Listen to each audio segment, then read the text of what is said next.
Marine نے 3 بار ہاں کہا، مگر ہر ہاں کے ساتھ ایسا محسوس ہوا جیسے اس کے اندر کچھ مر رہا ہو۔ نکاح کے مکمل ہوتے ہی لوگوں نے مبارکباد دینا شروع کر دی، مگر میرین اپنی جگہ بیٹھی رہی۔ زیان نے اس کی طرف دیکھا اور کہا، آپ چلو۔ میرین نے جواب دیا، میں اپنی ماں سے ملے بغیر کہیں نہیں جاؤں گی۔ زیان نے کہا، تمہاری ماں ہسپتال میں ہے۔ میرین نے حیرت سے پوچھا، تمہیں کیسے معلوم؟ زیان نے جواب دیا، میرین نے پہلی بار محسوس کیا کہ یہ شخص اس کے بارے میں اس کے لیے اپنے گھر والوں سے زیادہ جانتا ہے، اور یہی بات اسے سب سے زیادہ خوف زدہ کر رہی تھی۔ جب وہ ہسپتال پہنچی تو اس کی ماں بے ہوش تھی۔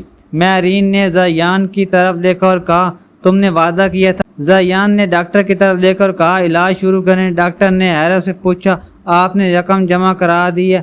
زیان نے جواب دیا، جو بھی ضرورت ہو ابھی کریں۔ میرین اپنی ماں کے پاس بیٹھ گئی اور اس کا ہاتھ پکڑ کر رونے لگی۔ زیان دروازے کے پاس کھڑا اسے دیکھتا رہا۔ میرین نے اچانک سر اٹھا کر کہا، تم جا سکتے ہو۔ زیان نے کہا، میں تمہیں لینے آیا ہوں۔ میرین نے تلخی سے جواب دیا، آپ تمہاری بیوی ہوں، کہنا کیا چاہتے ہو؟ زیان نے کہا، ہاں۔ میرین نے کہا، تو سن لو، میں تمہارے گھر جاؤں گی، مگر تمہاری بیوی بن کر نہیں۔ زیان نے پوچھا، پھر کس حیثیت سے؟ میرین نے جواب دیا، ایک ایسی عورت کہیں حیثیت سے جیسے تم نے اپنی دولت سے خلیر لیا ہے۔ زیان کے چہرے پر ایک لمحے کے لیے عجیب سا درد آیا، مگر اس نے فوراً خود کو سنبھال لیا۔ اس نے کہا، تم جو سمجھنا چاہو سمجھو۔ میرین نے اپنی ماں کی طرف دیکھا اور پھر اس کے ساتھ گاڑی میں بیٹھ گئی۔ راستے میں دونوں کے درمیان خاموشی رہی۔ میرین کھڑکی سے باہر دیکھتی رہی اور زیان گاڑی چلاتا رہا۔ کافی دیر بعد میرین نے کہا، مجھے تمہارے گھر میں الگ کمرہ چاہیے۔ زیان نے جواب دیا، تمہیں پورا گھر بھی مل سکتا ہے۔ میرین نے تلخی سے کہا، مجھے تمہاری دولت نہیں چاہیے۔ زیان نے کہا، مگر تمہیں میری دولت نے ہی تمہاری ماں کو زندہ رکھا ہے۔ میرین نے غصے سے اس کی طرف دیکھا اور بولی، ہر بار میری ماں کا نام لے کر مجھے خاموش مت کرو۔ زیان نے گاڑی روک دی۔ میرین نے حیرت سے پوچھا، کیا ہوا؟ زیان نے اس کی طرف دیکھتے ہوئے کہا، تمہیں لگتا ہے میں تمہیں مجبور کر کے خوش ہوں؟ میرین نے فوراً جواب دیا، تم نے نکاح کے لیے میرے باپ کو 3 کروڑ روپے دیے ہیں، اس کے بعد تمہیں کیا لگتا ہے؟ زیان نے کہا، میں تمہارے باپ کو پیسے نہیں دیے۔ میرین نے طنز انداز میں ہنس کر کہا، تو پھر کیا دیا تھا؟ زیان نے جواب دیا، ایک قرضہ چکایا تھا۔ میرین نے حیرت سے پوچھا، کس کا؟ زیان نے گاڑی دوبارہ چلائی اور کہا، یہ سوال تم ابھی نہیں پوچھو گی۔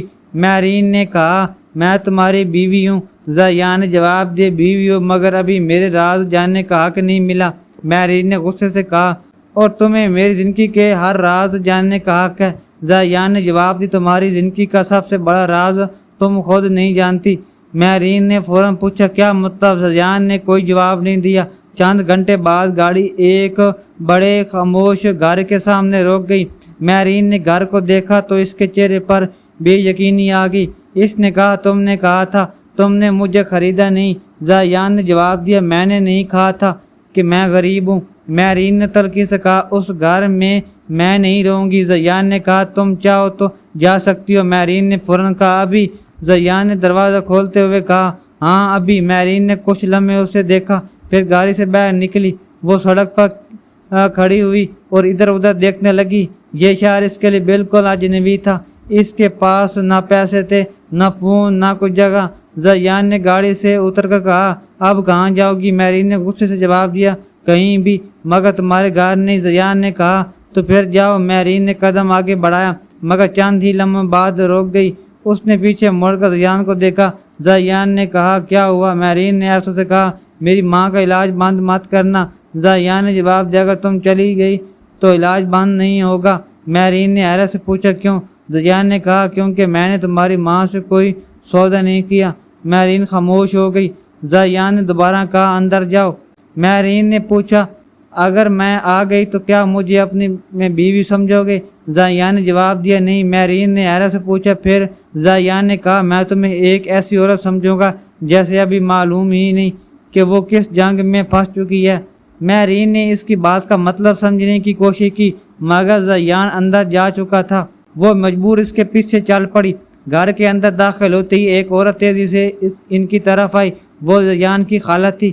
اس نے میرین کو سر سے پاؤں تک دیکھا اور پھر زیان سے کہا، تم اسے گھر لے آئے؟ زیان نے جواب دیا ہاں۔ عورت نے مہرین کی طرف دیکھ کر کہا تمہیں معلوم ہے تم کس گھر میں آئی ہو؟ مہرین نے جواب دیا نہیں۔ عورت نے کہا تم بہت جلد معلوم ہو جائے گا۔ زیان نے سخت لہجے میں کہا خالہ بس۔ عورت نے اسے گھور کر دیکھا اور بولی تمہیں اس لڑکی پر رحم آ رہا ہے؟ زیان نے جواب دیا میں نے رحم نہیں کیا۔ عورت نے کہا تو پھر یہ شادی کیوں کی؟